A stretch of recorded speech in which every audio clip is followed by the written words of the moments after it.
प्रधानमंत्री ने electoral bond को पारदर्शिता बढ़ाने वाला कदम बताया है कि इलेक्टोरल बॉन्ड थे तो आपको ट्रेल मिल रहा है मनी का कि किस कंपनी ने दिया, कैसे दिया, कहां दिया। और इसलिए मैं कहता हूं सब लोग पछताएंगे जब बात बस ईमानदारी से सोचेंगे, सब लोग पछताएंगे। इलॉन मस्क भारत आने वाले हैं, उन्होंने कहा था वो आपके प्रशंसक हैं, he is a fan of yours. क्या हम भारत में टेस्ला कार, स्टारलिंक ये सब देखेंगे? एलन मस्क मोदी के प्रशंसक है, वो अपनी जगह पे है, मूलतः वो भारत के प्रशंसक है। Have we come to this situation जहां पे पहले होते थे, बोला जाता था कि इंदिरा इज इंडिया। बहुत बहुत शुभकामनाएं। और कुछ ही दिनों में देश रामनवमी का पर्व मनाएगा। रामनवमी की बहुत बहुत शुभकामनाएं। आपको भी।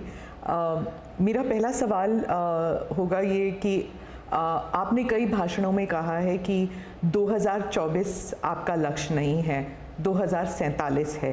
तो 2047 तक क्या कुछ होने वाला है और क्या ये चुनाव महज एक फॉर्मेलिटी है? मैं समझता हूं कि 2047 को और 2024 दोनों को मिक्सअप नहीं करना चाहिए, दो अलग चीज़ें हैं। जब देश आज़ादी के 75 साल अमृत महोत्सव मना रहा था, उसी समय मैंने ये विषय सबके सामने रखना शुरू किया था, आज से 1-2 साल पहले। और मैं ये कहता था कि 2047 देश की आज़ादी के 100 साल होंगे। स्वाभाविक रूप से ऐसे जो माइलस्टोन होते हैं वो एक प्रकार से नया उत्साह भरते हैं, नए संकल्प के लिए व्यक्ति को तैयार करते हैं।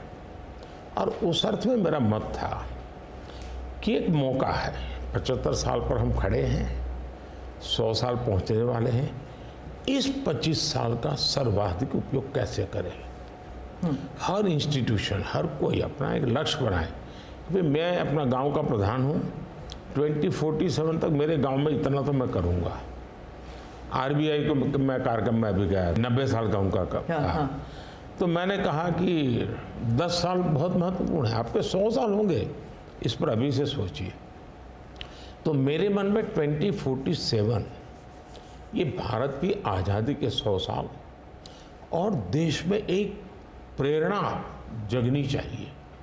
और आज़ादी के 100 साल अपने आप एक बहुत इंस्पिरेशन है, किसी व्यक्ति की जरूरत नहीं है। तो एक पार्ट तो वो है, दूसरा है 2024। 2024 ये चुनाव का हमारा जो क्रम है 5 साल का, उसके हिसाब से वो आया हुआ क्रम है। और मैं मानता हूं कि चुनाव ऑल टुगेदर डिफरेंट थिंग है। एक तरफ इस चुनाव में आप देखते हैं, लोकतंत्र में चुनाव को हमने लाइट नहीं लेना चाहिए। ये एक बहुत बड़ा महापर्व है और इसलिए मेरा तो मत है कि उत्सव के रूप में मनाना चाहिए। उससे जैसे स्पोर्ट्स, उसका जब फेस्टिवल होता है, स्पोर्ट्स के इवेंट होते हैं, वो स्पोर्ट्समैन स्पिरिट को पैदा करते हैं, प्रतिस्पर्धा भी। जब खेल का मैदान होता है तो देखने वाले, खेलने वाले, स्पोर्ट्समैन स्पिरिट का एक एनवायरनमेंट क्रिएट होता है जो हमारे संस्कार बन जाते हैं। चुनाव का ये माहौल अगर हम उत्सव में पलट दें, लोकोत्सव बना दें, तो हमारी रगों में डेमोक्रेसी, आने वाली पीढ़ियों के रगों में वो संस्कार बन जाती है।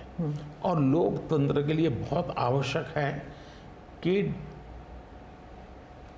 लोकतंत्र ये सिर्फ संविधान की सीमाओं में नहीं बंधना चाहिए, हमारी रगों में होना चाहिए, हमारे संस्कार में होना चाहिए। और उस अर्थ में मैं 2024 को देखता हूँ। ये बात सही है कि हमारा 25 साल का विजन, और उसमें मैंने बहुत काम किया है। और ये आज कर रहा हूँ ऐसा नहीं है, शायद मैं जब गुजरात में था तब भी इन दिशा में सोचता था। अब देखिए 2024 का चुनाव तो देश के सामने एक अवसर है।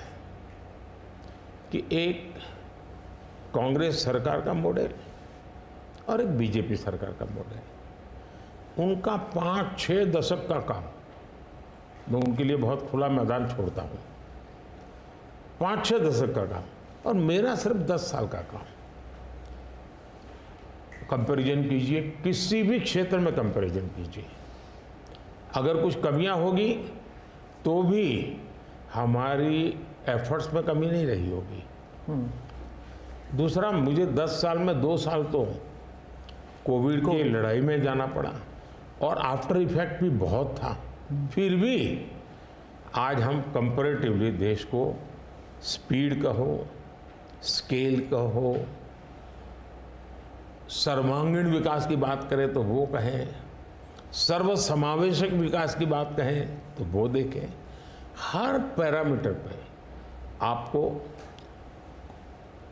कांग्रेस के मॉडल से एक ऐसा मॉडल नजर आ रहा है कि हाँ, इस रास्ते पर हम चलेंगे इतनी गति से, और गति और बढ़ानी है मुझे, अगले टर्म में गति भी बढ़ानी है और स्केल भी बढ़ाना है, तो वो तो मेरा लक्ष्य ही है। दूसरा, आप देखेंगे कि जब देश चलाने की देशवासी जिम्मेवारी देते हैं तो आपका सिंगल माइंडेड फोकस होना चाहिए। देश के लोग दुर्भाग्य से पहले की राजनीतिक कल्चर ने परिवार को कैसे मजबूत बनाना,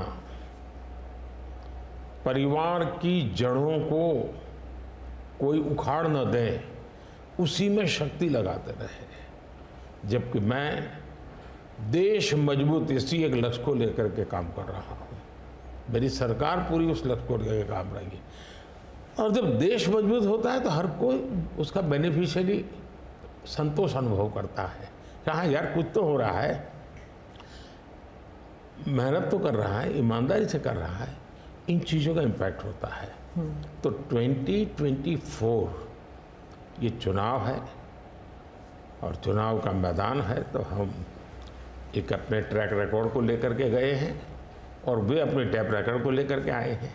अब प्रधानमंत्री जी, आपने 2 चीज़ों का जिक्र किया जिसके बारे में पूछना चाहूँगी। एक तो वो जब आरबीआई में जब आपने कहा 2014 विजन वगैरह की बात कर रहे थे, तो जब आप कहते हैं कि ट्रेलर है, आपके स्पीचेस में कहते हैं अभी तो ट्रेलर है, मैं बहुत कुछ करने वाला हूँ, तो एक कस्बा होता है जो थोड़ा नर्वस हो जाता है कि करने क्या वाले हैं मोदी जी।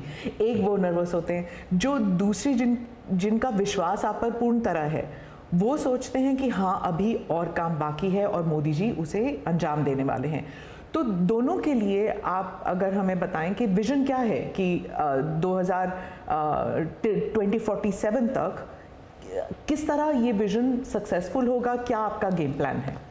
जब मैं कहता हूँ कि मेरे मन में बहुत बड़े बड़े प्लान है और उसके लिए बहुत बड़े बड़े फैसले हैं, किसी को डरने की ज़रूरत नहीं है।